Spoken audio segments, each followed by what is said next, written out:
ہر قسم کے روحانی جسمانی مسائل اور وظائف کے لیے پیر اقبال قریشی چینل کو سبسکرائب کریں۔ نحمده ونصلي ونسلم على رسوله الكريم اما بعد فاعوذ بالله من الشيطان الرجيم بسم الله الرحمن الرحيم ولسليمان الريح عاصفة تجري بأمره إلى الأرض التي باركنا فيها وكنا بكل شيء عالمين ومن الشياطين من يغوصون له ويعملون عملا دون ذلك وكنا لهم حافظين صدق اللہ العظیم۔ اس آیت کریمہ میں بہت ہی طاقت ہے کہ اگر کسی گھر کے اندر جنات تنگ کرتے ہوں یا کسی دکان میں کسی اور ایسی جگہ پہ جہاں جنات چوریاں کرتے ہیں یا شور و غل کی یا ان کی مار دھاڑ کی آوازیں آتی ہیں، جنات جو ہے وہاں پہ نقصانات کرتے ہیں کسی بھی جگہ، تو اس آیت کریمہ کی برکت سے جنات وہاں پہ ایک تو جگہ چھوڑ کے چلے جائیں گے اور دوسرا بعض اوقات اس کی برکت سے وہ آپ کے معاون بن جائیں گے، یعنی نقصان کی جگہ فائدہ بھی دینا شروع ہو جائیں گے۔ اور یہاں پہ جنوں کی دو قسمیں ہوتی ہیں، اللہ تعالیٰ نے یہاں ان کی اس قسم کو بیان کیا ہے جو شر والی قسم ہے، لیکن وہ بھی خیر کے کام کر رہی ہے اور وہ فائدہ دینا شروع کر دیتی ہے۔ اب جس سے انسان کو امید ہوتی ہے کہ یہ مجھے فائدہ دے گا، لیکن وہاں سے بعض اوقات نقصان ملتا ہے، اور جس سے امید ہوتی ہے کہ یہاں سے مجھے نقصان پہنچے گا، وہاں سے اللہ فائدہ نکال دیتا ہے۔ اب یہاں اللہ تعالیٰ جنات نقصان دینے والوں کو اپنے پہرے کے ذریعے معاون بنا دیتے ہیں۔ اور کیسے بناتے ہیں؟ اب انسان جو ہے وہ یہ چاہتا ہے کہ جن میرے تابع ہو جائیں، لیکن جنوں کو تابع کرنا کہ ان کو اپنی دسترس میں رکھنا وہ ایک بہت مشقت والی چیز ہے، اس میں پڑنا نہیں چاہیے۔ لیکن جنات جو آپ کے دائیں بائیں ہیں یا آپ کے گھر میں بعض اوقات کوئی چیز چوری کر دیتے ہیں، سونا چاندی پیسہ، یا کپڑے میں آگ لگا دیتے ہیں، گھر میں آگ لگا دیتے ہیں، دکان پہ آگ لگا دیتے ہیں، تو آپ ان کے شر سے کیسے بچ سکتے ہیں؟ اس میں بڑی طاقت ہے۔ آپ صلی اللہ علیہ وسلم نے فرمایا کہ اپنے گھر میں رات کو سوتے ہوئے دروازہ بند کر کے سو اور آگ کو بجھا کے سو۔ اب آپ لوگ دیکھیے کہ آپ علیہ السلام نے فرمایا کہ جن جو ہے وہ چوہا بن کے آئے گا اور دیے کو اٹھائے گا اور اس کو دھکا دے گا اور اس کو پھیلا دے گا آگ کو، اور گھر میں آگ لگ جائے گی۔ آج سلنڈر کس طرح یا سوئی گیس کا پائپ کس طرح لیک ہو جاتا ہے، اور آپ چولہا جیسے ہی یا آپ ہیٹر چلا کر چھوڑتے ہیں تو اس کے بعد وہ گیس ایک دم گیس بند ہو جاتی ہے، آگ بند ہو جاتی ہے اور گیس پھیل جاتی ہے اور بندے مر جاتے ہیں، بڑے بڑے لوگ مر گئے۔ یہ شیاطین شرارت کرتے ہیں۔ اس آیت کو اگر لکھ کے لگا دیں گے گھر میں تو اس گھر اس دکان میں شیطان اس طرح جن جو ہے نقصان نہیں کریں۔ اب اس میں بڑی طاقت ہے اللہ نے رکھی۔ اب سلیمان علیہ السلام کی قدرت جو اللہ نے ان کو عطا فرمائی تھی اس کا یہاں آغاز ہوا۔ اللہ نے فرمایا کہ ان کے والد کیا کام کرتے تھے کہ صنعت لبوس لکم، وہ زرہ بناتے تھے اور جہاد جنگ کے لیے آلات جنگ آلات حرب، اور ان کو اللہ نے معجزہ عطا کیا تھا کہ لوہا ان کے ہاتھ پہ نرم۔ اچھا، جو لطیف چیزیں ہیں جو جسم رکھتی ہیں وہ ان کے اللہ نے تابع کر دی حضرت داؤد علیہ السلام کے۔ بیٹا جو ہے بہت کم بیٹے ایسے ہوتے ہیں جو اپنے والد کو دیکھ کر جو ہے اسی لائن پہ چلتے ہیں، تو اگر وہ اس لائن پہ چلیں گے تو اللہ ان کو مزید آگے کر دیتا ہے ہر رتبے میں۔ اب یہاں پہ سلیمان علیہ السلام نے بچپن سے صاحبزادگی کا ماحول تو دیکھا تھا، لیکن صاحبزادے بن کے نہیں رہے، بلکہ اللہ کے دین اور اللہ کے جو ہے جو احکامات تھے ان کو فالو کیا، تو اللہ نے ان کو نبی بھی بنایا اور والد سے زیادہ ان کو معجزات دیے کہ والد لوہے کو ہاتھ لگاتے تھے جو جسم رکھتے ہیں وہ ایک دم پگھل جاتی تھی، پرندے جو جسم رکھتے ہیں سامنے ہیں وہ معلق ہو جاتے تھے، پہاڑ جو ایک جسم رکھتے ہیں اور ان کے اندر جو ہے اللہ نے ایک اس کو ثقل دیا ہے، ثقیل بنایا ہے، وہ جھومنے لگتے تھے۔ یہ معجزہ داؤد علیہ السلام۔ لیکن سلیمان علیہ السلام کو وہ مخلوق جو نظر ہی نہیں آتی، جو جن وہ بھی تابع کر دی، ہوا وہ بھی تابع کر دی۔ اللہ نے اس کو یہاں بیان کیا ولی سلیمان الریح، اور سلیمان علیہ السلام کے لیے ریح ہوا کو عاصفہ جو تیز چلتی تھی۔ اچھا اب یہ عاصفہ کہتے ہیں سرکش ہوا، جو جکھڑ طوفان ہوتا ہے جو آتا ہے، تو یوں کہ امریکہ کی ریاستوں میں دیکھیں گاڑیاں یہاں سے اڑتی ہیں اور کئی 100 کلومیٹر دور جا کے کھمبے پہ لٹکی ہوتی ہیں۔ آپ کو دنیا میں دکھاتا ہے اللہ یہ کیسے جو ہے گھروں کی چھتیں، گھر، چٹانیں اور بڑی بڑی چیزیں اڑنا شروع ہو جاتی ہیں، وہ عاصفہ اسے ہوا کو کہتے ہیں۔ اور جو ہوا ٹھنڈی ہوتی ہے، آپ کہتے ہیں بڑی ٹھنڈی ہوا چلی، اب بارش کا امکان ہے۔ اب آپ جب ٹھنڈی ہوا چلتی ہے تو آپ کے چہرے سے ٹکراتی ہے تو آپ ایک دم شاداں فرحاں ہوتے ہیں، آپ کہتے ہیں بارش ہونے لگی ہے۔ یہ ہوا جو ٹھنڈی اور دل کو سکون دے اسے ریح کہتے ہیں، اور جو سرکش ہو اسے کہتے ہیں عاصفہ۔ اللہ نے یہاں دونوں کا ذکر کیا کہ سلیمان علیہ السلام کے لیے عاصفہ، ریح، دونوں کو عین سے عاصفہ، الف سے نہیں۔ اب جو آپ کے لیے دونوں کو اللہ تعالیٰ نے تابع کیا، اور اب یہ ہوا جب سرکش چلے نا اس وقت یہ وظیفہ ہے اس وقت کا۔ چونکہ اب یہ آیتیں 2 آئی ہیں تو میں ایک آیت سے ایک وظیفہ دیتا ہوں، اور پورے قرآن پاک کی یہ تفسیر ترتیب سے چل رہی ہے، 17واں پارہ شروع ہو گیا۔ اب یہ 2 آیتیں پڑھی ہیں تو 2 وظیفے آپ تک پہنچ سکتے ہیں، لیکن چونکہ اب اسی کے اندر میں بتا دیتا ہوں، اگر بہت سرکش ہوا، تیز ہوا چلے، اب آپ کو طوفان کا ہو کہ اب طوفان آئے گا، کوئی نقصان نہ ہو جائے، تو آپ اتنا جملہ ولی سلیمان الریح عاصفۃ تجری بامرہ یہاں تک، ولی سلیمان الریح عاصفۃ تجری بامرہ، اس کو اگر 7 بار پڑھ کے دعا کر لیں گے، اللہ تعالیٰ آپ کے لیے وہ نقصان ختم کر دے گا، اس میں سے آپ کے گھر کو اور اس جگہ کو حفاظت دے دیں گے۔ پھر آپ یہ فرمایا کہ سلیمان علیہ السلام کا جو ہوا ایسے تابع ہوئی کہ آپ کا یوں تخت تھا، آپ نے لکڑی کا بنایا ہوا تھا، اور اس کے اوپر 6 لاکھ کرسیاں رکھی تھیں ایسے۔ اب آپ سوچئے کتنا بڑا ہوگا، اس کو آپ یوں بیٹھتے تھے سارے، اور آپ لائن پہ بیٹھتے تھے، پہلے آگے سلیمان علیہ السلام، پیچھے آپ کے جو انسان تھے آپ کے مقربین صحابی آپ کے، پھر اس سے پیچھے جنات جو مسلم، پھر اس سے پیچھے کافر جنات، یعنی کافر جنات بھی آپ کی خدمت کرتے تھے، اور پھر اس سے پیچھے جو ہے پرندے، درندے اور دیگر مخلوقات۔ اب آپ ہوا کو کہتے بھائی اس کو اٹھاؤ یہاں سے، ہم نے فلاں جگہ جانا ہے، تو اب وہ ہوا ایسے اٹھاتی تھی اس کو، تخت کو، جیسے ہوائی جہاز اڑتا ہے، اب یہ ہوا اٹھاتی تھی اس طرح، اور پھر یہ ہوا چونکہ تخت کو اٹھانے کے لیے سخت ہوا چاہیے نا، اب وہ ہلکی ہوا تو نہیں چاہیے، تو اب اللہ نے کہا ریحا، ہوا تو نرم تھی، آگے عاصفہ کہہ کے بتایا کہ وہ بہت سخت تھی، تخت کو اٹھاتی تھی 6 لاکھ کرسیاں، ایسا جہاز کوئی نہیں بنا سکا آج تک، 700-800 بندوں کا جہاز ہوتا ہے، یا 6 لاکھ، اور یہ یوں اڑاتی تھی، اور 1 مہینے کا سفر 1 دن میں طے ہوتا تھا، اور آپ جو ہے 1 دن میں طے کرتے تھے۔ تو یہ جو ہوا اس کو لے کے چلتی تھی، تو یعنی اتنا تیز چلتی تھی، اسے عاصفہ کہا، لیکن چلتی تیز تھی اس لیے عاصفہ کہا، لیکن اس کا شور نہیں تھا،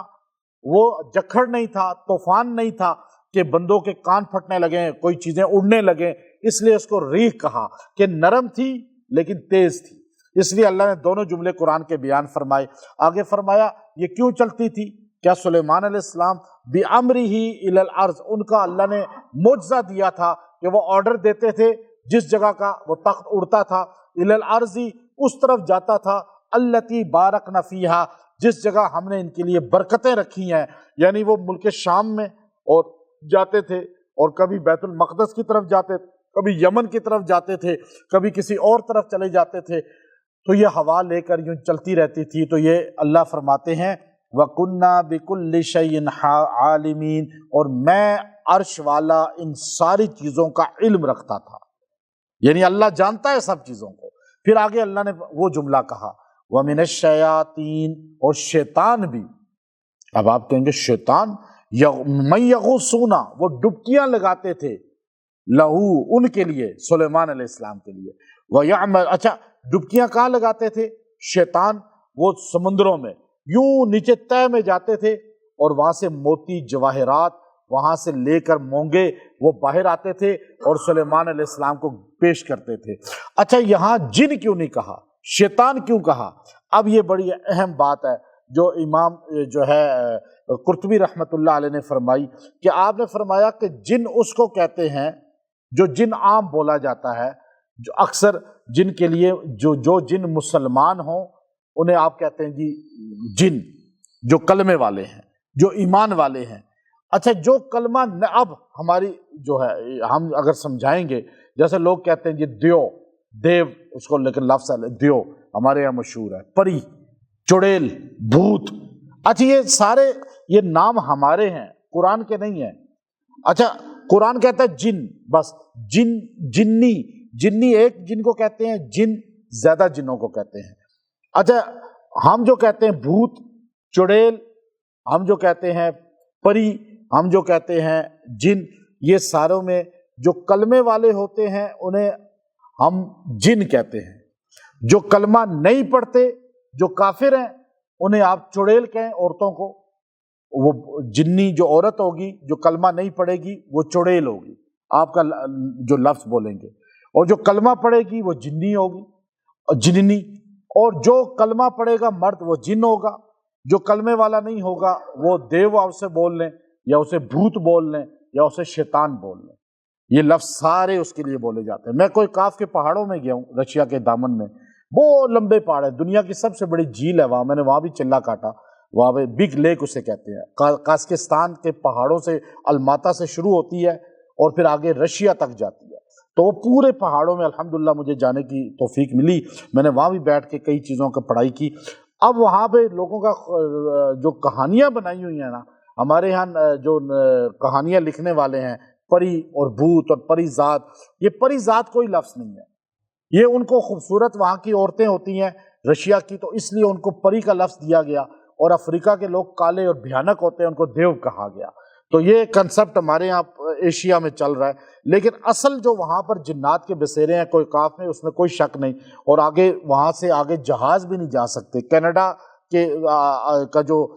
پہاڑی سلسلے ہیں برف کے، اور ادھر سے رشیا میں جا کے ملتے ہیں، بیچ میں جو علاقہ ہے اس میں کوئی جہاز اوپر سے بھی نہیں جا سکتا، نیچے سے بھی کوئی بندہ نہیں جا سکتا، اور وہ جہاز غائب ہو جاتے ہیں، اور وہ کہاں غائب ہوتے ہیں اللہ جانے، وہ اللہ ہی کی قدرت ہے، دنیا ختم ہے وہاں سے آگے۔ جنوں کے کون سے